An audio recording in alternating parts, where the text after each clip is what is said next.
On Memorial Day 1978, I dropped dead. 10 days later, I would leave UCLA Medical Center with this prescription. Don't walk upstairs.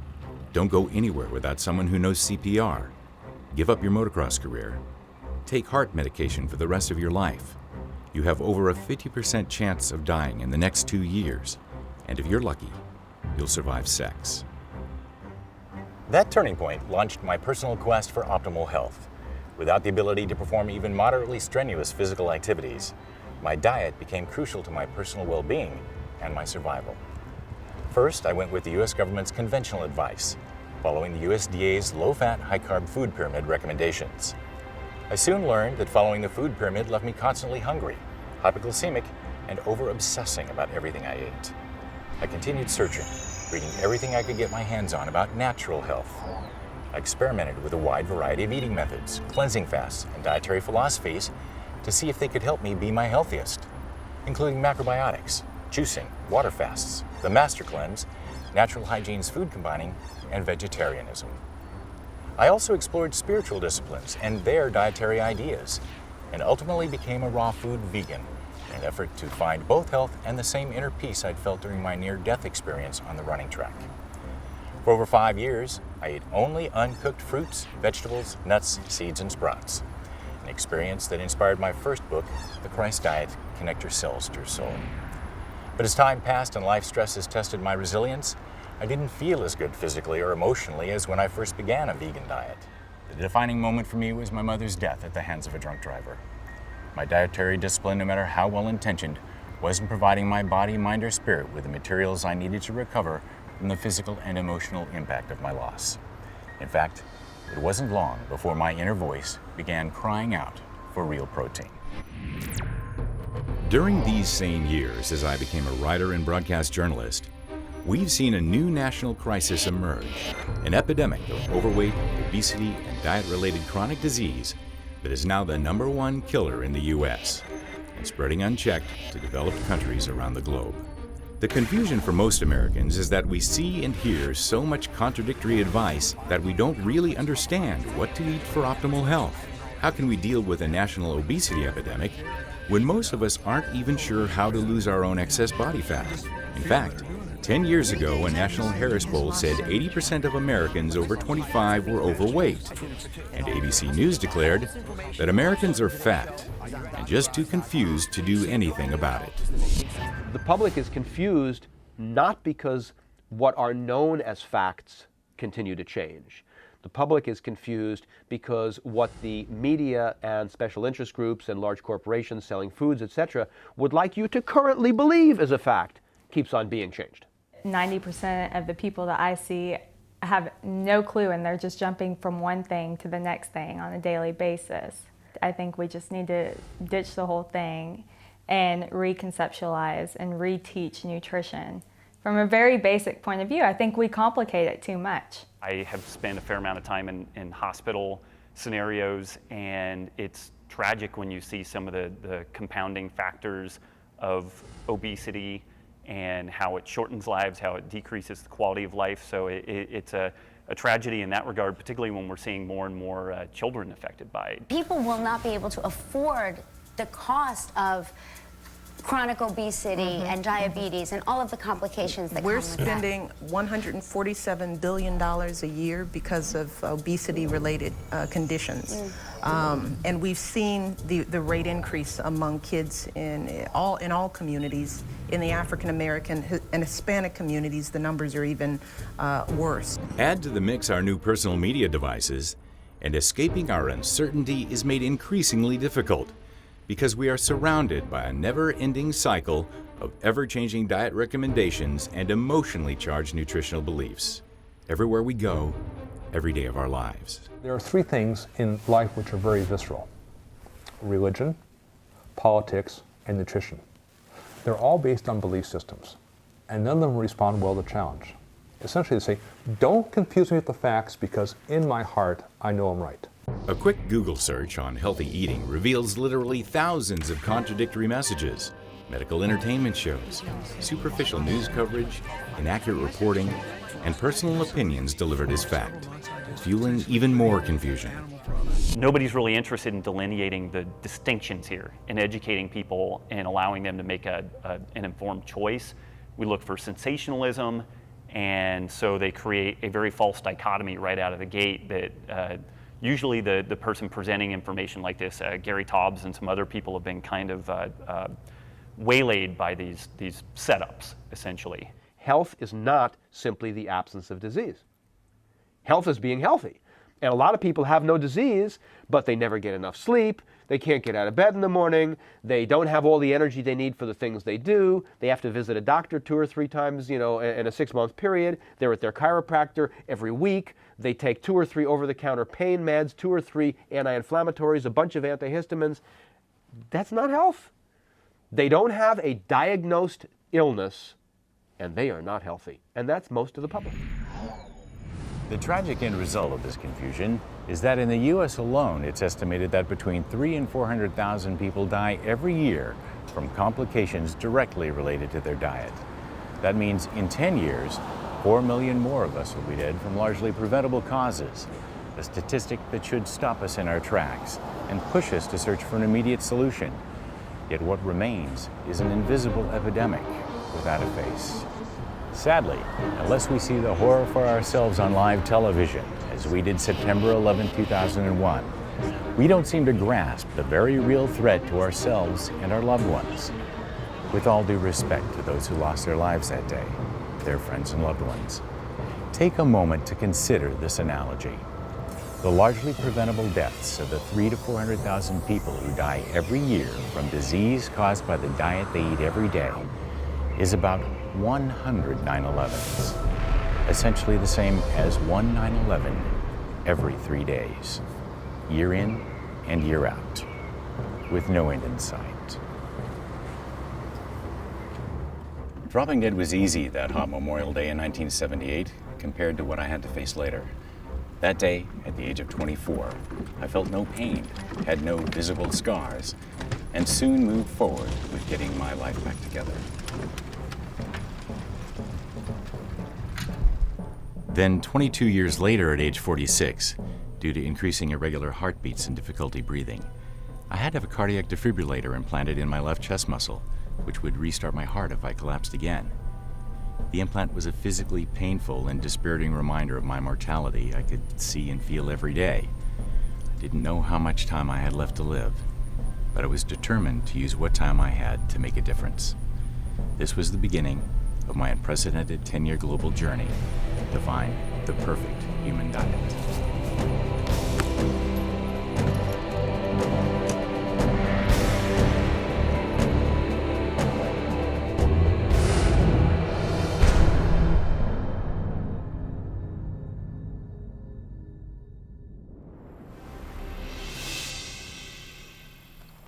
Albert Einstein once said, "We can't solve problems with the same kind of thinking we used when we created them." Similarly, when I was a boy and I really wanted to know the answer to a complex or confusing question, my parents gave me some simple advice to open up my mind to new ways of thinking. First, they said, dive in and do your own homework. Second, be willing to look past conventional thinking for clues and alternative points of view. And finally, don't be afraid to go back and start at the beginning and see where it leads you. Using that model, preparing to search for the perfect human diet required me to do some homework on a few nutritional pioneers that are flying under the radar of conventional dietary thinking. The West Coast repository for one of the largest libraries of books and media dedicated to preserving the works of the nutritional pioneers is the Price-Pottinger Nutrition Foundation in San Diego, California, where I spoke with the foundation board vice president, David Getoff. The foundation is set up to do 2 main things. To archive the works of all the nutrition pioneers, and the other is to promote the information that was derived from all that work, and to have people understand that the ways in which the population of the planet, not of the U.S. or any particular little area, but the planet ate when they were researched by Weston Price, when he traveled around our world, looking at all sorts of different tribal and traditional populations that had not yet been influenced by all of the things that we're all influenced by, because there wasn't anything around them. They were still eating in the traditional methods, that they had very unbelievably extremely good health, that they had a completely different looking face, which some people today might not even like, because we've gotten used to the thin faces that have developed from improper feeding, which is pretty cute actually. It's very interesting.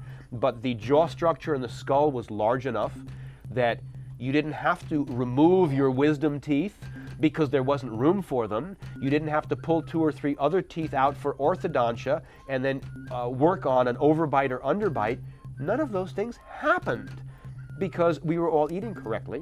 What I say in classes is generally that the longest running and most comprehensive and the largest number of people in the actual group of research that has ever been done on the human diet is called The History of the World. And so when somebody takes a small research study that went on for 6 months or 10 years, and it seems to show something which Weston Price's research showed the opposite of, then the new research is wrong. Because Weston Price's research was specifically designed to look at tribal populations that had been eating the same diet for many multiple generations, and that they still had perfect health. Another modern nutritional pioneer flying under the radar of conventional dietary thinking is Professor Karen O'Day, currently of the University of South Australia. About 30 years ago, Professor O'Day conducted a study in Derby, Australia, which illustrated a traditional method of eating's potential to restore health to a population in decline due to dietary changes. Professor O'Day examined a group of Australian Aborigines who had originally grown up in the bush as hunter-gatherers. They knew which foods to pick and gather, they knew how to make weapons to kill kangaroos and dig out wallabies, and knew where and in what season to find both wild game and plants. But as early adults, they became westernized. They moved into small towns and cities and started to eat Western foods. They became fat. They developed health issues like type 2 diabetes and heart disease. So Professor O'Day asked the group, would you be willing to go out to the outback for a 7-week experiment and become hunter-gatherers again? They agreed. She took them out to their traditional country in an isolated location where they lived off the land as hunter-gatherers. Depending on whether the group was on the coast or inland, their diet varied, eating from 54 to 80% animal protein, 13 to 40% fat, and from 5 to 33% wild fibrous carbohydrates. Lo and behold, they lost weight. The insulin resistance, the high blood pressure, the high cholesterol, everything normalized when they reestablished their former traditional lifestyles. All this improvement came in just 7 weeks on a diet predominantly animal in origin, an average of 64% animal-based foods. And interestingly enough, exercise was not a factor in their improvements. Professor O'Day determined that the group was actually less physically active in the bush than in the city. A current test of a traditional method of eating's ability to restore health has been undertaken by Canadian physician Dr. Jay Wortman, who became interested in the relationship between diet and diabetes in the First Nations peoples of Canada. First Nations are one of the Aboriginal peoples in Canada, and they have terrible problems with obesity, metabolic syndrome, and type 2 diabetes. And I think it's got a lot to do with the change, a dramatic change from a traditional diet to a modern diet that is not a very healthy diet. The traditional diet in this part of the world was very low in carbohydrates, and it consisted of game, seafood, all kinds of fish, and some wild edible plants, usually seasonal plants like berries and certain greens that are eaten at certain times of the year, but a diet that's very low in starch and sugar content. And so it got me interested in the modern low carbohydrate diet. So I looked at the research in low carbohydrate diets and found that people who had diabetes or metabolic syndrome or just obesity benefited a lot from being on a modern low carbohydrate diet. So I got interested in that relationship, the traditional diet, the fact that it was low in carbohydrates, the change in that diet, which is a big increase in carbohydrates, and the advent of these diseases. In my travels, I go into a lot of remote communities and meet with people. I started questioning the elders about the diet. Like, what were your traditional foods? What kinds of foods did you eat? I started collecting stories, and it became very evident to me that their diet was very low in carbohydrate. Everybody was very interested, and we've selected a community where it looked like it may work and started developing a study there. And it surprised me, actually, in some ways, the enthusiasm, the uptake. People immediately understood that the connection between their traditional ways and this dietary approach made sense to them. It resonated very strongly with them because there's a whole renaissance going on in terms of the culture. I feel like I'm the guy standing by the train tracks, and I know that the bridge is out down around the corner, and I'm waving at the train saying, "Stop, stop," and they all look at me like I'm crazy. And it's interesting because in the niche where I work with this diet, with First Nations people, when I connect the dots for them and I say, think about your traditional diet, think about what your elders ate, your ancestors, and think about the foods that you eat today and how your diet has changed, the light bulbs go on. So I find it very rewarding to work in this population because they get it. They get it very quickly, and it makes a lot of sense to them that the diet they're eating today may in fact be the cause of a lot of the health problems they have. So that very strong resonance of this idea in this population gives me hope that we will make a difference with this approach. And if we make a difference here, it's going to be hard for everybody else to ignore.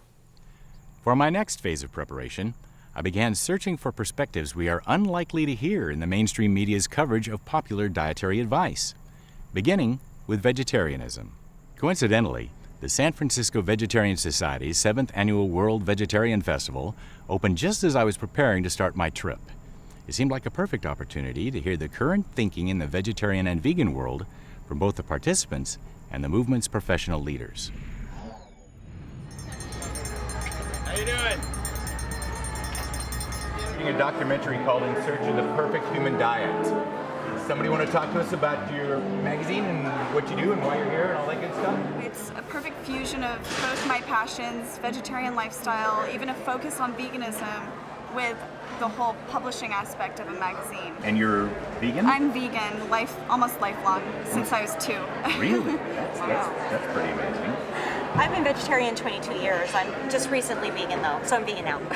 So we know in America that people aren't eating right. Most people know you're supposed to eat more fruits and vegetables, right? I don't tell people they should eat more fruits and vegetables. I tell people, they say, how many servings of fruits and vegetables? 5 a day, 6 a day, 8 a day? And I say, no, stop counting. Don't add fruits and vegetables to the core of your diet. Make fruits and vegetables the diet. You follow that? Then we can count what things we eat, a couple of this and a couple of that aren't fruits and vegetables. But most of what we eat should be fruits and vegetables, and our diet should be vegetable-based. The mistake that most vegetarians make is they think they need to make up for the lack of dead, decaying flesh in their diet. You don't need to make up for the lack of meat in your diet. You just need to get rid of the meat. Okay? And then you need to get all of your calories from whole natural foods, not from highly processed, heated, beaten, treated, chopped, diced, salted, sugared crap that's being sold at 5 times the cost of whole natural foods, because that's what people want. Tell us why you're here. I am the co-founder and creator of Tasty Eats. So I created soy jerky. Soy jerky. Yeah. Now that's interesting as an alternative to beef jerky. Yeah, absolutely, because beef jerky is just loaded with saturated fat, sodium, just artery clogging ingredients. Okay. So beef is bad, soy is good. Absolutely. We're actually anatomically, we are herbivores. We're actually not carnivores. The way our digestive system works, we're actually better suited to be vegetarians. Vegetarians obviously don't eat meat, and they have a real problem with foods of animal origin. So if you advocate a low-carb diet, and you pretty much are telling people to eat meat, and it doesn't have to be. I mean, we've had patients, a lot of patients that have been vegetarian and have done fine. I mean, they have to work to do it, and they have to take some supplements, but they can do it and they can do fine. But for the most part, if you advocate a higher protein diet, you're advocating a meat diet. And people that are vegetarians look for every reason to not eat meat, and up to and including trying to promote this idea that it's healthy, that the vegetarian way of life is a healthier way of life, which is not true. I mean, it's absurd. That are sort of articles to physicians on how to deal with patients on vegetarian diets, not to get them off the vegetarian diets, but how to, you know, what kind of treatment problems you're going to run into. I mean, it's an aberration. It's not the way of man. I mean, we've got a carnivorous GI tract. There are two kinds of GI tracts, basically. There's a carnivorous and there's an herbivorous.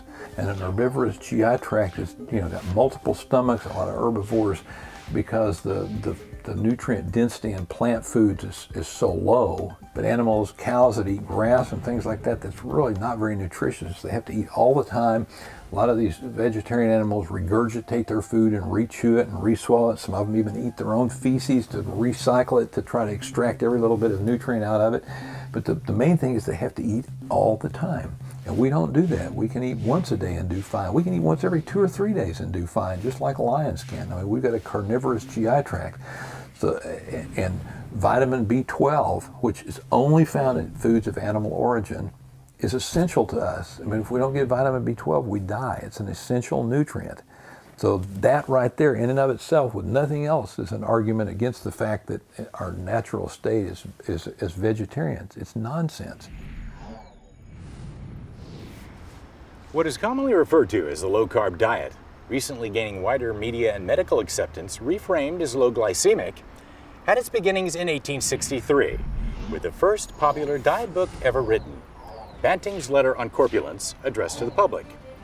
In 1862, London undertaker William Banting was 65, 5 foot 5 inches tall, and weighed 202 pounds. So fat, in fact, he wrote that he couldn't stoop to tie his shoes, became winded with every slight exertion, was losing his eyesight and hearing, and had to walk downstairs backwards to avoid knee and ankle pain. After 30 years of failure trying everything we're still advised to do today, including reducing fat, cutting calories, and exercising more, one doctor finally prescribed a diet that advised him to, quote, abstain as much as possible from bread, butter, milk, sugar, beer, and potatoes, which had been the mainstay of his diet for years, and eat instead 3 meals per day, primarily of meat, fish, poultry, or game, very small amounts of dry toast and fruit, any vegetable except potatoes, tea without milk and sugar, and dry wine, and no strict restrictions on the quantity of food at his meals. In August of 1863, Banting wrote in his booklet that at 66 years of age, he had dropped 35 pounds in 38 weeks, and later, 50 pounds by early 1864. His eyesight and hearing improved, he could exercise freely, and yes, he could finally walk downstairs forwards with perfect ease. His book became a phenomenal success, ruffled the feathers of some in the medical community and popular press, and his name became part of the Queen's English as a verb, meaning to diet. You know, we know that Banting came out with his diet in 1863, published it, but how did the medical community respond? And what people don't realize is that for the most part, the medical community decided that Banting was right. So these diets would recommend meat and green vegetables, and that was the basis of a diet. If you went to the obesity textbooks or the medical textbooks, or William Osler, who was the most famous physician of the turn of the 20th century, the early years of the 20th century, in his medical textbook he says, fat children come to see me or fat women come to see me, I tell them to give up carbohydrates, starches and sweets. And you get rid of added fats as well, by which they meant butter, lard, So you're eating the basis of the medical establishment's typical diet through the 1960s would have been some amount of meat and green vegetables. Every diet restricted carbohydrates. And then the question was whether or not you were going to restrict fats as well. And this isn't actually through 1910, say from 1865 to 1965, for a century. If you went to a hospital and were treated for obesity, you were told to give up carbohydrates. Now, of course, it's obvious to anyone following the media's coverage of diet and health stories that the low-carb prescription is not conventional medical advice, begging the question, what happened to the science of nutrition and weight loss that had guided medicine for the preceding 100 years? You know, in the 1950s, we started coming up with this idea that fat causes heart disease. And if you're going to tell people to eat less fat, you got to tell them to eat more carbohydrates. So the idea of the fattening carbohydrate and the idea of removing carbs first from a weight loss diet in the 1960s vanished, to be replaced with the idea that dietary fat is a problem and carbohydrates are now, not only are they heart healthy, but the basis of a good and healthy diet is supposed to be a lot of carbohydrates. Jane Brody, the New York Times personal health reporter. This is her 1985 Good Food book. And the subtitle is Living the High Carbohydrate Way. And she actually says in the book that when she was raised to believe that potatoes, bread, pasta, rice were fattening. Lo and behold, they're not, and you can eat as many of them as you want. And now a weight loss diet becomes the exact opposite of what it was. Now it's a weight loss diet is low in fat and high in carbohydrates, and particularly those carbohydrates that everybody believed was fattening until the 1960s. Bread, pasta, potatoes, just don't put fat on it. Don't put butter on it, don't put cheese on it. That's what makes you fat. And the fascinating thing about this switch, this paradigm shift, is that there was no evidence to support it. There was this belief that fat caused heart disease by its effect on cholesterol, and nothing else. You know, absolutely nothing else. We changed at least a century of established wisdom on what constituted not just a healthy diet, but a weight reduction diet, based on a belief that dietary fat caused heart disease. You know, we have come out of the era in which fat was demonized as the bad macronutrient. But that legacy is still very much with us. I still see that when people are giving people nutritional advice, talking about weight control, I still see the emphasis on fatty foods and people talking about high-fat foods and cutting down on fat consumption and low-fat foods. Fat does not make you fat. You know, this is a very important concept. Fat does not make you fat. What is driving the obesity epidemic in this country is the very high consumption of high glycemic load carbohydrate foods, which have been technically manipulated.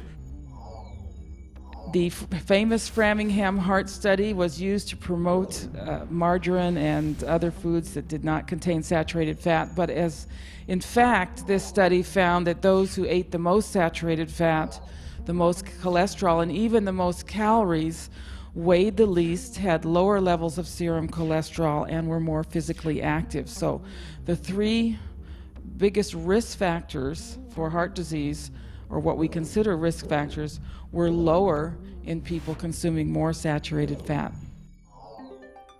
My Food Plate is the new graphical representation of the newly revised 2010 Dietary Guidelines for Americans. The plate replaces the well-known but confusing food pyramid in an effort to simplify the federal government's at-a-glance nutritional guidelines intended to promote health through improved nutrition. Using new, more generalized language, the new guidelines advise us to enjoy our food, but eat less. Eat more vegetables, fruits, whole grains, and fat-free or 1% dairy products. And also to eat less of the foods that are high in saturated fats, sodium, and added sugars. Substantial changes to the actual recommendations made by the new food plate are few, leaving it essentially the same as the old pyramid. But what doesn't get much public attention is the methodology that has been used to create the U.S. Diet Guidelines. The guidelines are based on a report generated every 5 years by a specially selected review panel. The panel members decide what scientific evidence and testimony to include from all that is presented. What the panel chooses will then guide the nation's health policies for at least the next 5 years. I mean, for years, the mainstream has been telling us, academicians, and those are the people that the government always turns to, all the usual suspects when they want to have a conference to decide how to do something. They go after the mainstream, and the mainstream has been wrong nutritionally over the past 20 or 30 years. And so they get the advice from people that give them incorrect advice, and they act on it, and then we all suffer from it. From the start, our dietary recommendations have been based as much on politics as on science.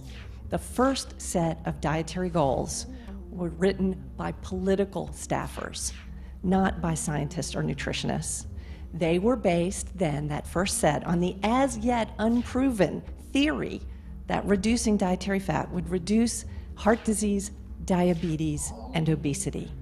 They directed Americans to consume less fat, less sodium, less saturated fat, more carbohydrate, and these recommendations have remained remarkably consistent for 30 years. They come right out and they actually say vegetarian for kind of the first time. It's even more grain, more legume-based, a de-emphasis in animal-based proteins, which for me is absolute madness and is definitely driving the train in the wrong direction. And it's further problematic that there's no distinction made with, when they say plant-based proteins or grains, a snack well or a similar like highly refined, high fructose containing item is lumped in right along with a bowl of steel cut oats or pearled barley. With few people are eating those types of foods though, and even for me, those are not optimum foods. Those are marginal for the most part, which makes me sound like a crazy person. But let's take that then further steps of refinement and take that steel cut oat and make it instant oats, which we know that the glycemic and insulin generating effects of that type of food are so much more powerful than the less processed forms. It's somewhat disheartening. I went to a farmer's co-op in Arkansas once and went in there and started looking at the labels on the feed bags, and this guy comes over and asked me if he could help me, and I told him kind of what I was doing, that I was writing a book on nutrition and I wanted to see, how you fattened up animals. And he said, well, the guy that does this is upstairs, let me take you up and he can talk to you. So we go up and the guy pulls out his book of his manual of animal feeding, I think it was called. He looks down there and he said, yeah, this is where we come up with our formulas to fatten cows, to fatten hogs, to do this, to do that. And so he made me some copies of these things, and so I took them home and I ran them through my nutritional computer just to see how it came out. And it came out almost to the percent exactly what the USDA food pyramid is. So farmers basically use the USDA food pyramid to fatten their animals, and so I refer to it as the feedlot pyramid.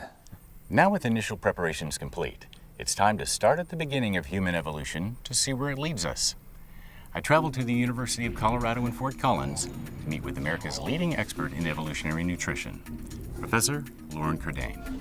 Evolution by natural selection is the most powerful idea in all of medicine and biology.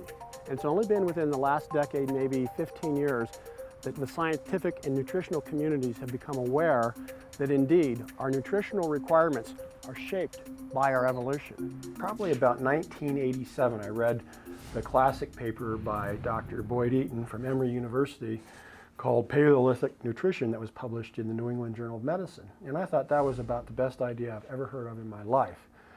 And being somewhat of a obsessive personality, I decided to follow up on this. And after I read the article, I went out, and there were 60 or 70 references to the article. I went out and got every one of those.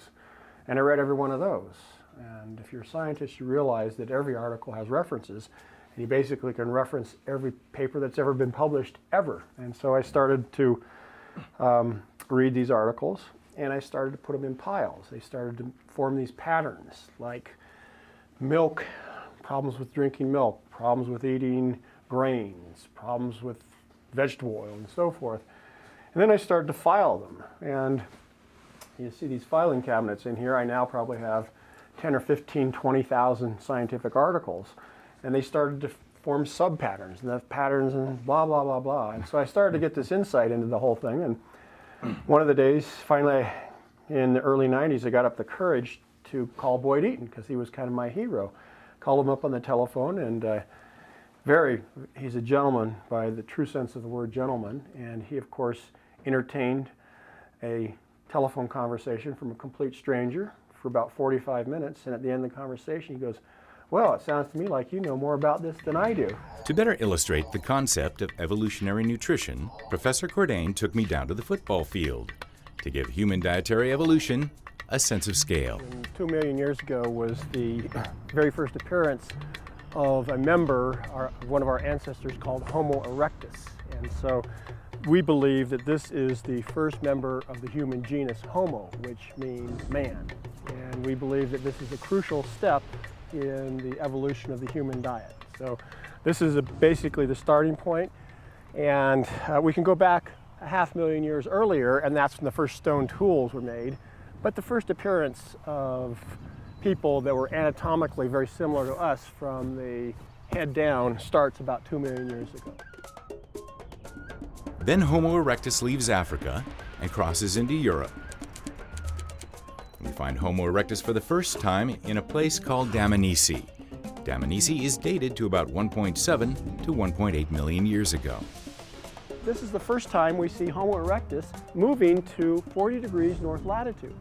Now, the crucial idea at 40 degrees north latitude is that plant foods are not available all year round. So there's a number of months out of the year when there is nothing to eat but animal foods. After we pick up the fossil record from Dmanisi in Georgia, the Homo erectus spreads throughout the rest of Asia. They go east to a site in China roughly 1.65 million years ago. And they spread all throughout Asia up to about 40 degrees north latitude, but they couldn't crack much higher latitudes than that because they probably hadn't mastered fire by that time. Then we have Homo spreading from southern Europe on into northern Europe, and we can go to Boxgrove in England about 500,000 years ago, between 400,000 and 500,000 years ago, where we can pick up the fossil record there. Boxgrove revealed a rich fossil record of big game animals and the butchering of large herbivores, including a rhinoceros. Another famous European site is in Schöningen, Germany, dated to 400,000 years ago, where a series of wooden throwing spears were found. Radiocarbon dating has confirmed that 3 of the wooden spears found there are the oldest complete hunting weapons ever found. They were found with more than 10,000 animal bones, mostly from horses, including many that were butchered for edible meat. Then, at about 230,000 years ago, we first see evidence of Neanderthals in Europe. And the evidence suggests that, like early Homo, they were highly dependent upon animal foods. As our brain size increased, our behavioral sophistication also increased, and we were better able to hunt animal food. We weren't dependent upon scavenging them, and so more and more the fossil evidence suggests that more and more animal food was included in the diet. It takes a degree of behavioral sophistication to be able to make a sharp stone stick to the end of a spear. Now, did diet have anything to do with our sophistication? We believe that it does. We believe that increasingly we started to include more omega-3 fatty acids in our diet. We believe that as we became more and more dependent on omega-3 fatty acids, that also facilitated increased brain growth, increased behavioral sophistication. So by following this dietary path here, we were getting smarter and more sophisticated and better able to survive and take care of ourselves. Literally, the evolution of the human brain was dependent upon animal foods. We would not be sitting here speaking to one another had not those guys way back there started to eat animal foods. So as I understand it, then right next door is another critical time in history. That's absolutely right. 192,000 years ago in Africa, for the very first time, we see anatomically modern humans appearing. 192,000 years ago. So the next stop along the line is when things really took a big hit. Well, that's right. When we look at anatomically modern humans, they left Africa, perhaps give or take 20,000 years, by about 70,000 years ago, and they headed east again. They went towards Australia. So about 45,000 years ago, we think anatomically modern humans entered Europe. And we also believe that they were behaviorally modern by that time. We believe that they had full capacity for speech. We see sophistication in the tool making. We see art. We see burying of the dead. We see musical instruments. We see cave paintings. Wow. Yes. And so there's famous cave paintings in Europe where we actually see these humans hunting wild animals. So that's in France, right? In France, that's right, yeah. Let's shuffle forward to about 10,000 years ago, which is the half-yard line. The half-yard line? The half-yard line, indeed. That was 10,000 years ago. Now that seems to be historically remote, but on an evolutionary basis, it's a drop in the bucket, isn't it? Let's shuffle on up there. And we look back, and that's a long ways. From that point until here, every human being on the planet ate wild, plant, and animal foods that they either hunt or gather. From that point to here, nobody drank milk or ate grain. So for the first time, we see humans eating dairy and wheat, and then there was another big change with that, right? That's right. With the Industrial Revolution, we started to include refined sugars, refined grains, and mixtures of these refined sugars, refined grains, refined oils. We call them processed foods. These are the ubiquitous foods in the typical American diet that comprise more than 70% of the average calories in the American diet. Right now. Right now. 70% of everything that we eat stems from the industrial period, essentially. The industrial period forward. And actually, processed foods really didn't get going until about 1900, 1920. So let's go down to that point here on our evolutionary time scale, and let me point down here to this. If we take a look at the last fifth of the last inch, we're talking right in front of your fingernail. Right in front of my fingernail. The last fifth of the last inch of this entire evolutionary time scale, that's when humanity started to generally eat processed foods. Now tell me, my God, when you look back at that distance to here, is it any wonder that we are having trouble with our diet? We are so far off base from what we are genetically programmed to eat.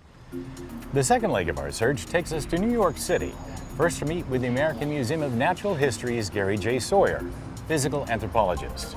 Sawyer specializes in the forensic reconstruction of our extinct relatives based on the most up-to-date evidence of where and how our ancestors lived. We do not know how to eat properly. We feed ourselves, but we fail to give ourselves the proper nutrition. And after a while, it becomes cumulative, and that's when we start developing degenerative diseases. I'd like to welcome to the Hall of Human Origins. We're going to take a big leap in time now into what we call the very early Paleolithic. If you'll follow me over this way, okay. I'll be able to explain to you. Great.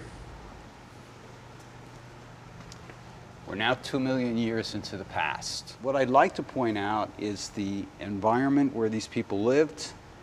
All open grassland, what we call savanna. There's trees in the background, but it's very open, very dangerous territory for them. So when we hear that the earliest modern humans came from Africa and came from the savanna, this is a representation of that? This is an excellent representation. What I'd like now to do is show you something. All right, this is a fossilized skull, approximately 2 million years old, in excellent condition. To find a specimen like this, so perfectly preserved. These people were now becoming more and more meat eaters, and we feel that this had a great deal to do with expansion of the brain. Our bodies evolved the way they are now quickly. Our brain, however, took a while to catch up. However, with a high protein diet, as what they had, that was the secret for encephalating our brain and for the greater intelligence that we have today. Does that mean growing our brain? Getting more?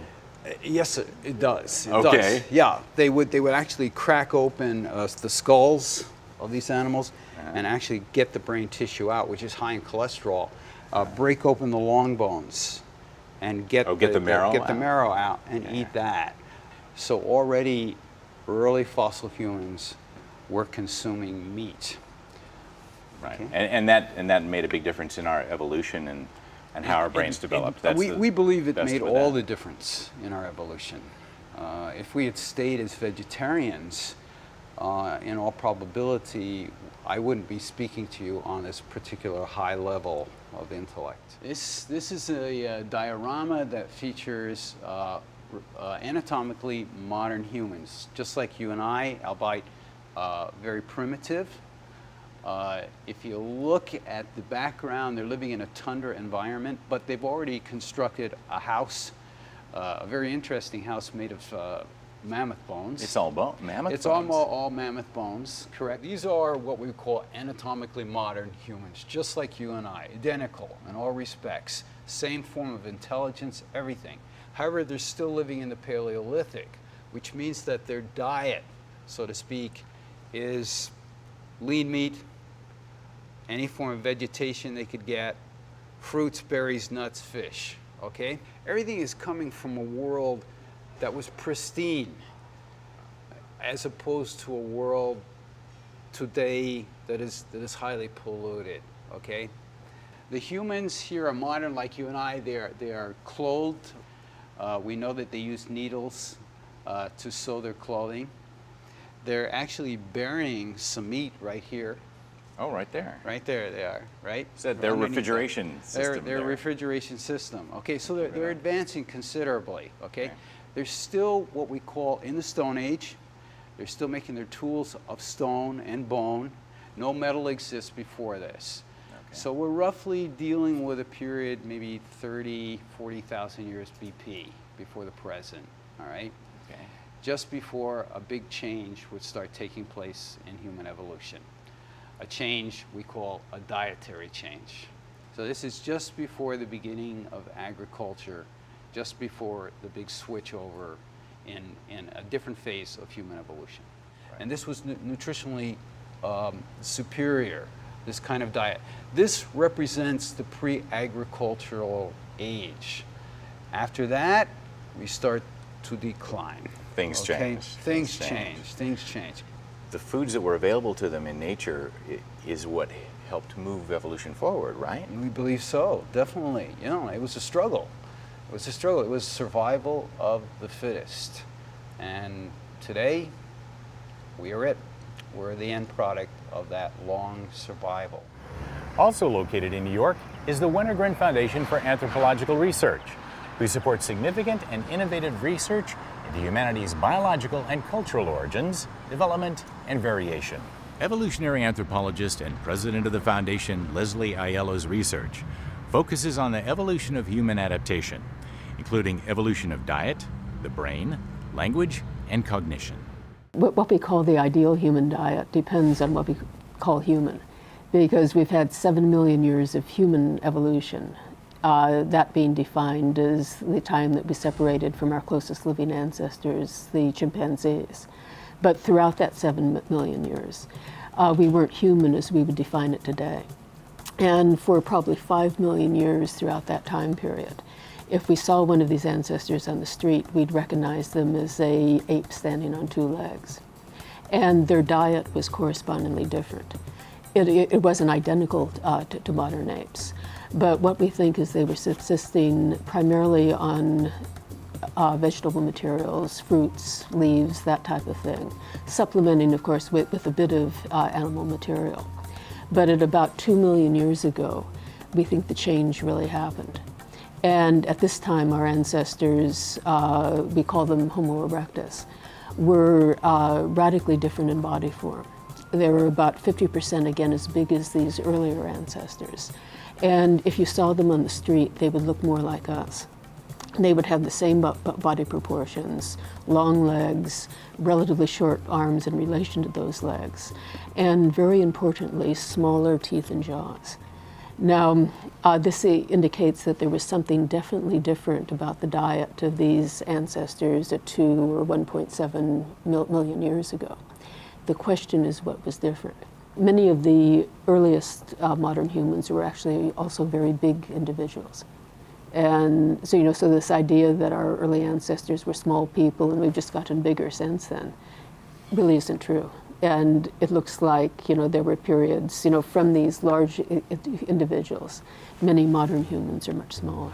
Our early hunter and gatherer ancestors, one of my old professors used to say this was the high period of human evolution, and it's been downhill since then.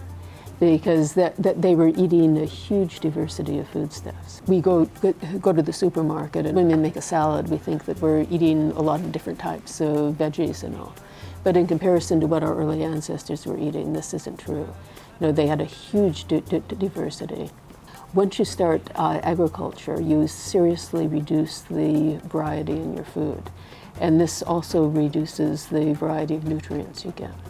And what we think we're seeing when we see the real reduction in the skeletons, when we see evidence in the skeletons of really nutritional deficiency, that what we're tracking is this reduction of the variation in the diet.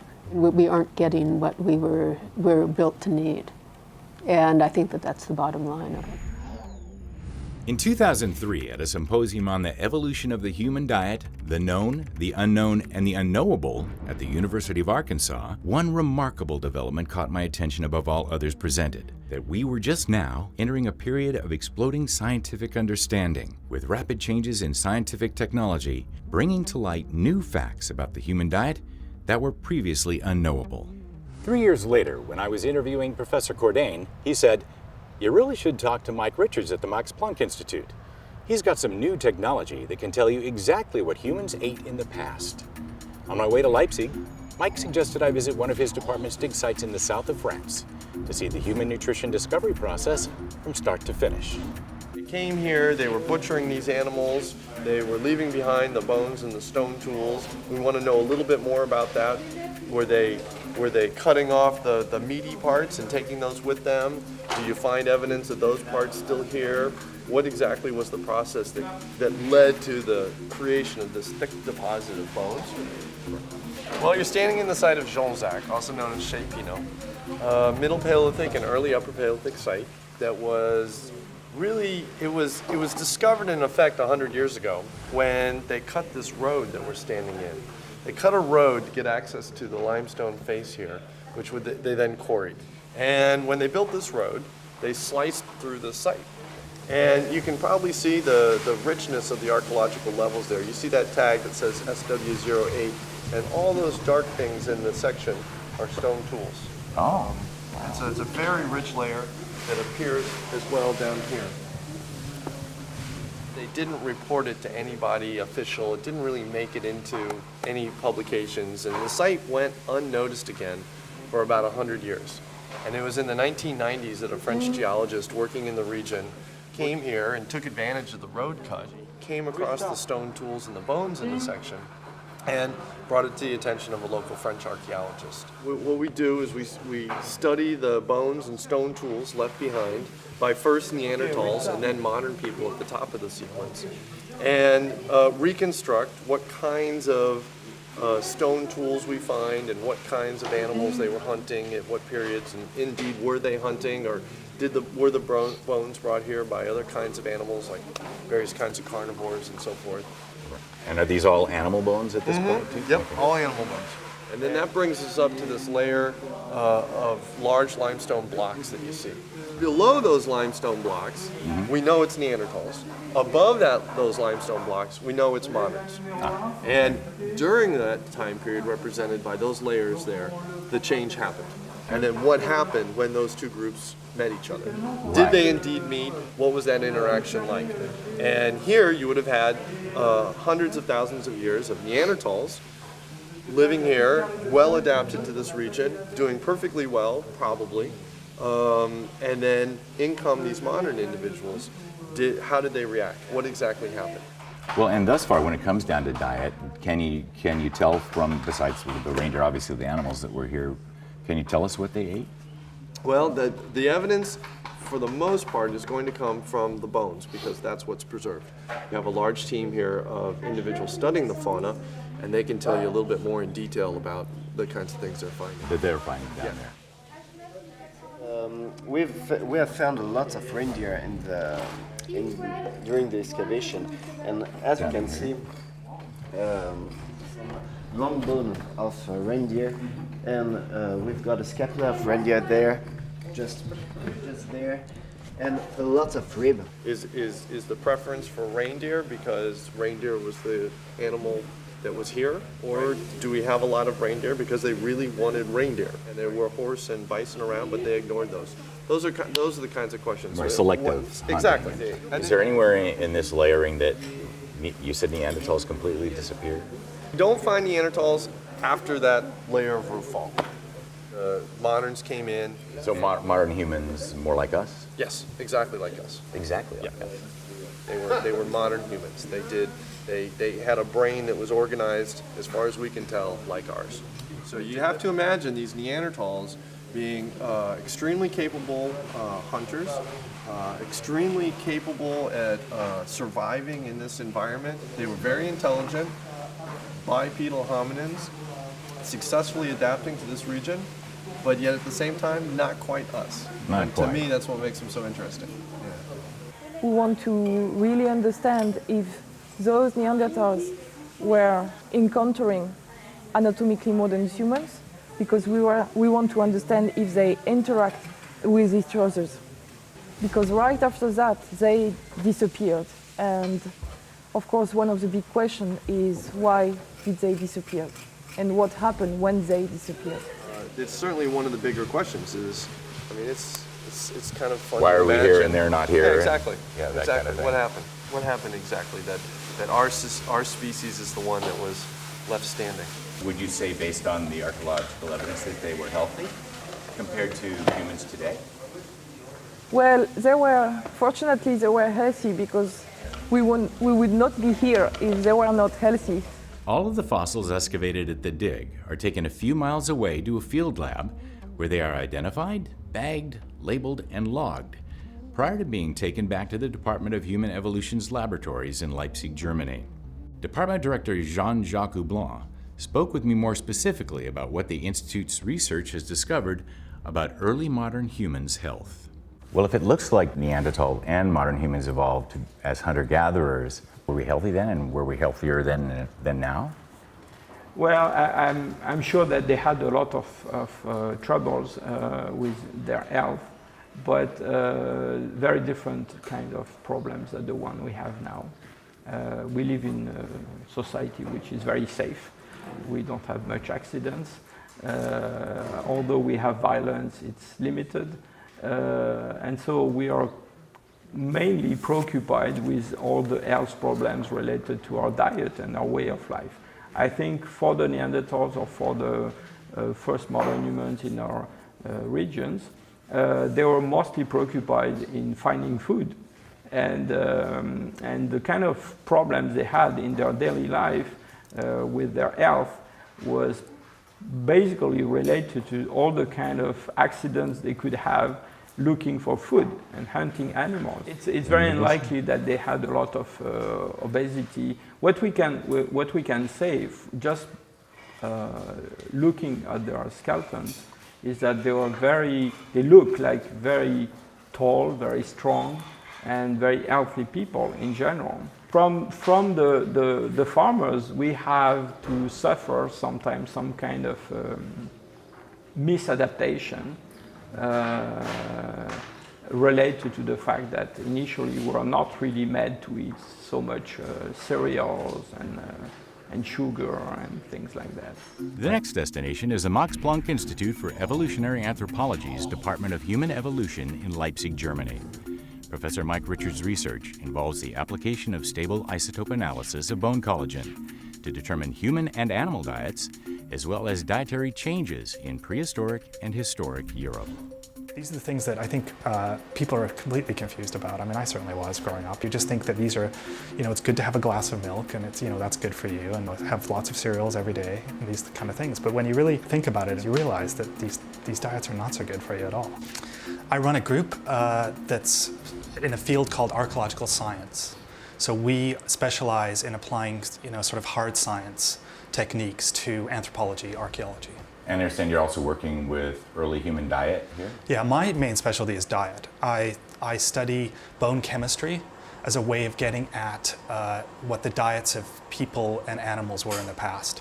And one of the main things we're looking at is the evolution of diets through time by trying to get this information from these bones themselves and doing scientific analysis of the composition of these bones. People have hypothesized that it's a trait of the first Homo, our species, is that it's animal products is what led to our increased brain size and all the sort of things that set us apart from other primates. And the problem is the evidence for this is circumstantial. You find tools that are being used to cut up animals, you find butchered animal bones, but there's no way to really tell what proportion of the diet that represented. And plant foods just don't survive, so they're invisible. So we have to use this kind of study, looking directly at the fossils themselves with the bone chemistry, to really prove what proportion of their diet was coming from animal protein versus plant protein. The first step is taking the sample. That usually happens in the museum or in the field. And we try to take as small a sample as possible, so maybe like the size of a thumbnail is what we can work with. When we get that sample back to the lab, we clean off the outside layer to get rid of any sort of contaminants from the soil. Then we take that bone and we put it in hydrochloric acid, and that dissolves away most of the bone, because most of bone is mineral, and that's where these contaminations from the soil will come in. So we want to get rid of that entirely, and it leaves this protein. And then we take that freeze-dried collagen, white fluffy collagen, to the mass spectrometers, and we measure the amount of carbon and nitrogen in it to make sure again that it's really collagen. And then we measure the isotope ratios.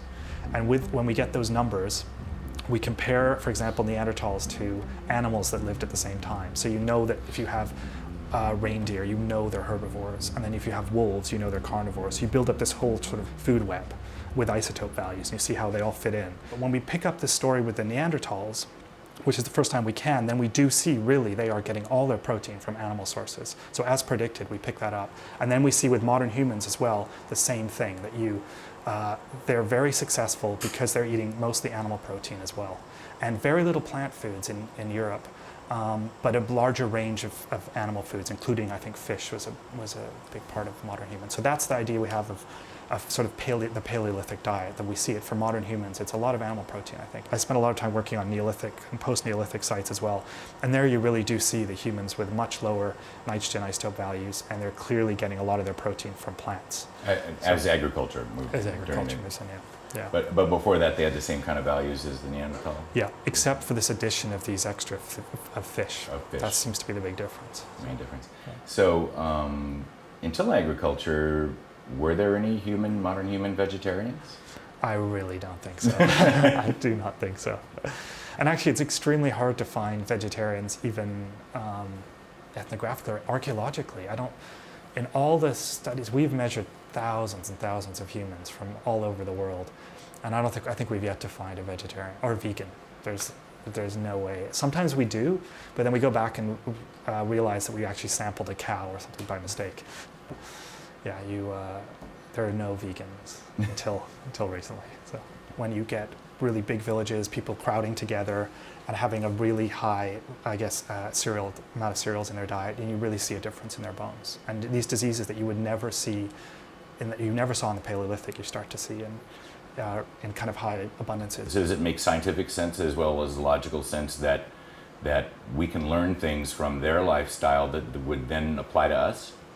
I think so. I think you think of this evolutionary trajectory that made that how these humans evolved to this state. The modern humans, we got to be this way, and it's over maybe 100,000 years of evolution to get to be this state of actually adapting to this diet of being a hunter-gatherer, moving around a lot, eating these wild foods. I think there's no question that for most of the time that we've been around, we had a really that kind of nomadic lifestyle with lots of sort of exercise and eating a lot of animal proteins and wild plant foods. But if you just think of what's been successful in terms of us as a species, we've survived 100,000 years, and most of that, 95% of that, was this kind of adaptation, was eating these wild animal foods, plant foods with lots of exercise. That's what we've been very successful at. It's a new experiment now. This Neolithic is a very short period of time. Since we've been around, less than 10% maybe the modern humans have been around. So I don't know, maybe it's, if you think of it that way, I mean, what we are adapted to is not what we're living right now.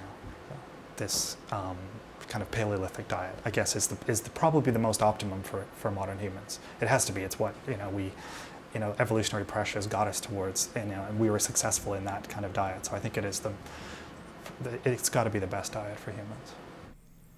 If this way of eating is the best diet for humans, I wanted to understand how we could use this knowledge now, in our modern world. I called Professor Cordain to see if anyone, medical professional or scientist, was putting this evolutionary nutrition method of eating into practice with real patients. He suggested I contact Dr. Lane Sebring at the Sebring Clinic in Wimberley, Texas, who is having extraordinary results with his patients employing just such an evolution-based method of eating. One of the things I tell my patients, it's nice to know improvement's possible. Every year the doctor adds a new pill to your list and you've got another problem, and the hope starts to fade. I sort of break food into two categories, human food and non-human food. And the human foods would be the lean meat, chicken, fish, turkey, etc., preferably from an animal eating what it's designed to eat. Fruits, nuts, and vegetables.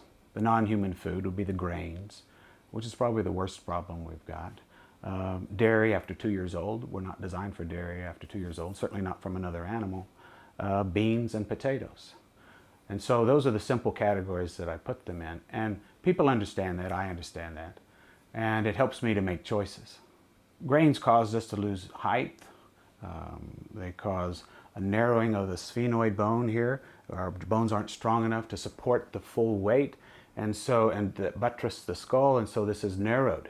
This bone now is narrowed down, and so we have smaller brains as a result of eating grains. We have more scrunched up noses we can't breathe through, and we have a jaw that can't hold a full complement of teeth, and so we get overlapping teeth, or we have no room for our wisdom teeth, and that's common to all civilized groups on the planet. Because they eat grains, and that happened when that began, and that follows the introduction of grains into the diet. They bring in gluten, they bring in yeast, they cause a chronic inflammatory state of the gut. And as a big initiator of almost all our chronic inflammatory diseases, autoimmune diseases, rheumatoid arthritis, virtually absent in the archaeologic record prior to the institution of grains into the diet. I try to get patients to realize what they need to do is to think about protein as time-released glucose, okay?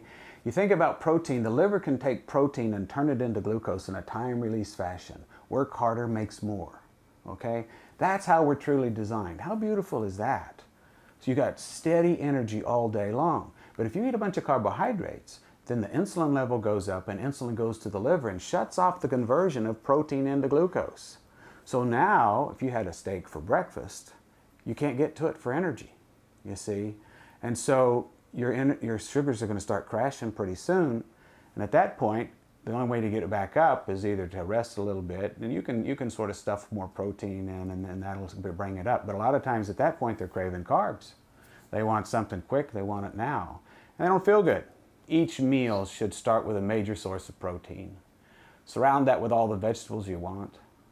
And then in between meals, if you want some fruits and nuts, or maybe even with the meal, you can do that as well. Like I like to throw nuts in a big green salad. You know, sometimes fruit in there as well. And if you need those two work, the fruits and nuts work great for snacks.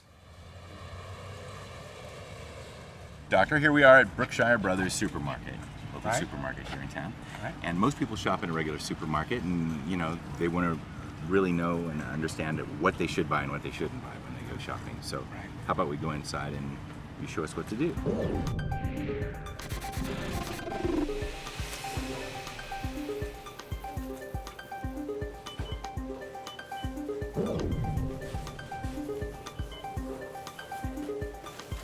The healthiest meat are the larger cuts of meat. You know, you want to get larger cuts of meat, and so, you know, here we've got some pork tenderloin. Here's some more of my favorite here: sirloin steak. Looking for, here we go, some ribeyes. Let's get some distinctions here, because a lot of people that are on the run or whatnot, they'll get frozen vegetables or canned vegetables, and they don't feel like they have time for fresh. Is it any good for us? Well, between the frozen and the canned, the frozen is much better for you.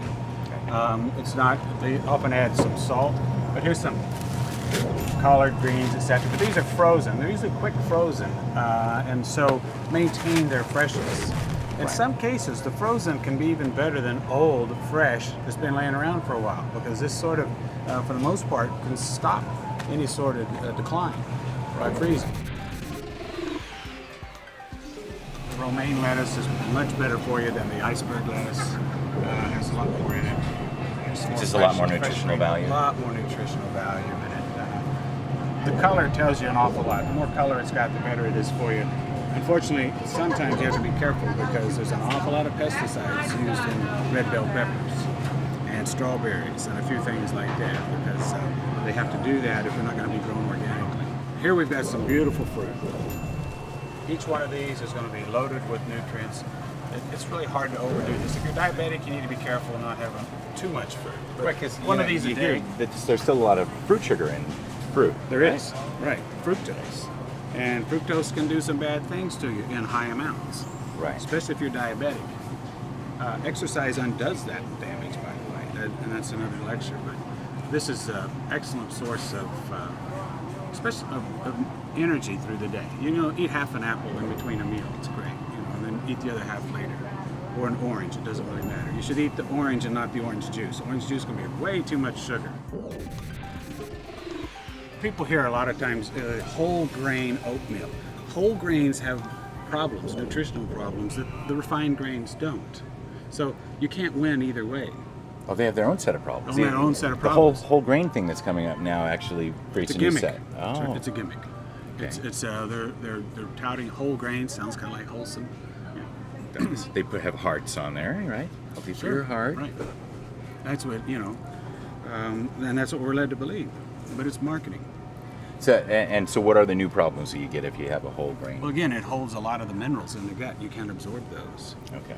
It blocks the absorption of a lot of the nutrients we need. So it actually raises your appetite and increases your need for a good multiple vitamin that you should take separate from the whole grains. You take a multiple vitamin with minerals and you've got a bunch of grains that go with that, you're not going to get any of it. Okay, so you were giving me that top list of things to avoid, and that included bread, the staple of American life. Right. Pretty much. That's what unfortunately, it's not good for us.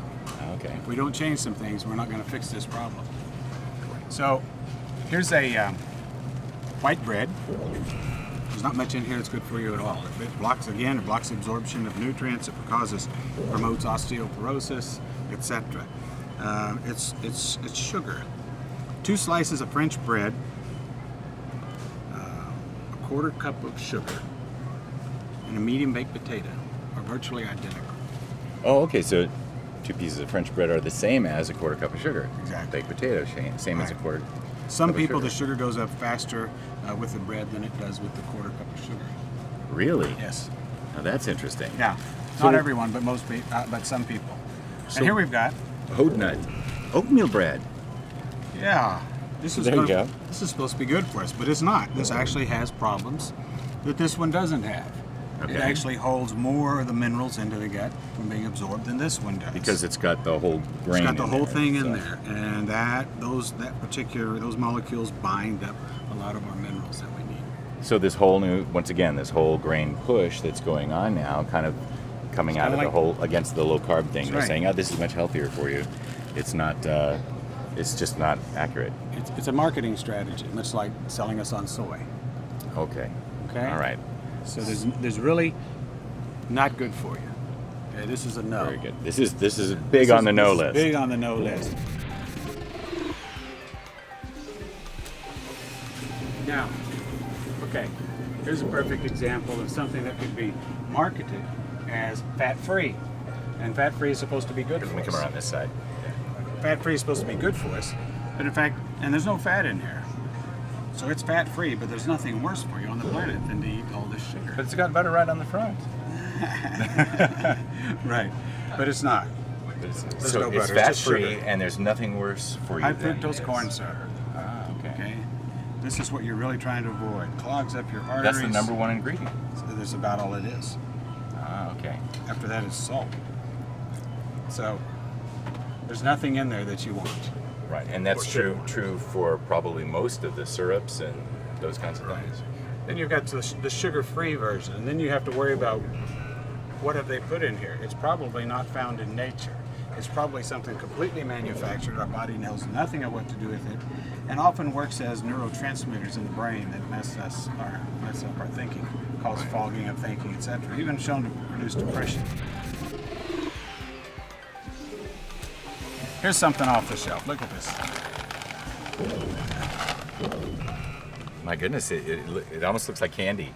Well, like at Halloween that you would get all these sugar and... That's exactly what it is. It's just coated with thick icing on these little mini wheats. And so the ingredients here is whole grain wheat. We've already talked about the fact that how there's nothing in wheat that's good for you, really. I mean, if you look at it, it's kind of the scourge of health. It's the beginning of the downfall of our health. Sugar is next, sorbitol, gelatin, reduced iron. They're throwing in some minerals in here, which are not going to be absorbed because of the grains. Hold that. And it's whole grain, so it's going to hold it even more. So this is, you're better off not eating than eating this. And unless you're dying of starvation, you can't get any sugar to the brain. This will help you get sugar to the brain, and that's all it'll do for you. Every once in a while, it looks to me like maybe some of the good stuff is hidden in the middle of the This is about it. aisles. From what I can tell, this is about it. Here you've got some walnuts, Very good food. Oh, these look great. Pecans, almonds. These, they're hard to overdo. So this is a yes. This is a yes. This is a big yes. There's just And so we many just- things here in the store that can do us damage if we're not really aware, if we don't. The keep answer is, ourselves- in truth, almost all of it. Almost all of it. If you go to the fruits and the nuts and the vegetables and the lean meats and chicken, then you're good. It's wonderful for you, you know. And people are here at the checkout in this little town. They see me checking out, and I'm pretty good about how I eat. And they see and they just think, "Oh, I wish I was going to your house for dinner," you know. But I've loaded up the steaks and the roasts and all the fresh greens and salads. There's much more color. And then here comes somebody right behind me with, you know, and they're kind of hiding their stuff because they know what I do and how I think about it. And I had a patient one time that told me, she said, "You know, Dr. Sebring, after reading about this, and I realized that nothing we bought was good for us. Nothing we ate was good for us. I shop very differently now." That's a lot quicker shopping. I'm just in and out. I grab these few things and I'm right out. I don't have to peruse the aisles and trying to figure out, is this good for me or that? I already know it's not. When we started eating meats, that allowed the brain to double in size. Over 25% of our energy is used in the brain. And I've seen studies as high as 70%, depending on what factors they're looking at. So we got this compact source of food, which was animal with their proteins and fats, that very nutrient dense, and that allowed us then to double the brain size. So, you know, we don't want to forsake that. There's a reason why that worked that way, and when we do, we get into trouble. And you know, sometimes I feel like we're on the precipice here of falling off. If we don't, I feel like that, you know, maybe we've just learned just enough in time through Cordain and Boyd Eaton, etc., that's going to give us the knowledge we'll grab ourselves before we fall off the precipice of health here. We're just going, it's going fast, and nobody's paying attention. Everybody's got their individual plan for themselves, basically, perpetuate their wealth or what have you. And instead of looking at the big picture, they're not thinking about their kids, their grandkids. I mean, nutritionists, I'm saying that the children born today won't outlive their parents because they've never had good nutrition. And I've got 11-year-old type 2 diabetics. Type 2 is dietary-induced diabetes? Dietary-induced. And when I first graduated medical school, I never saw anybody under 55 with type 2 diabetes. I've got children, hadn't even hit puberty yet, and they've got type 2 diabetes. And so we've made a lot of mistakes here, and hopefully we can turn this around. My 10-year global search for the perfect human diet has been an amazing and enlightening treasure hunt, revealing a wealth of ancestral and traditional dietary insights, as well as the most recent anthropological understandings of our species' dietary evolution. But what I find most fascinating is the knowledge that has been unlocked through technological advancements in the anthropological sciences, namely hard scientific proof of what was previously unknowable, what we actually ate to develop the health, strength, and brain power to become the dominant species on the planet. We can now clearly see that whenever and wherever domesticated grains and plant foods became our species' major source of protein, our health declined, and that animal proteins and fats are irreplaceable in an optimal human diet. This knowledge is a game changer. Clearly, the prevailing media and government message is that meat and animal protein are inherently unhealthy, and we should be eating less. But I hope that what we've learned on our search will elevate and inspire the public conversation to include the fullest range of what is now known about the authentic human diet, and that it will eventually be enthusiastically embraced by our government officials when forming public policy. Do I think we can find our way out of the obesity epidemic? I mean, the techniques are there to get us out of it. Whether people choose to adopt those techniques and methods is another question. If they do, unquestionably, we can get out of it. It's easy to get out of it. What's the definition of a fad? Generally, a fad is a short-term thing that a whole bunch of people are, to use a word that didn't used to exist, glomming onto because somebody has just decided to publicize it or make it famous.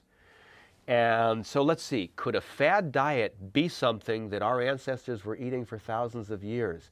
I don't think that fits into the word fad. I didn't invent this diet. All we did is we uncovered what was already there.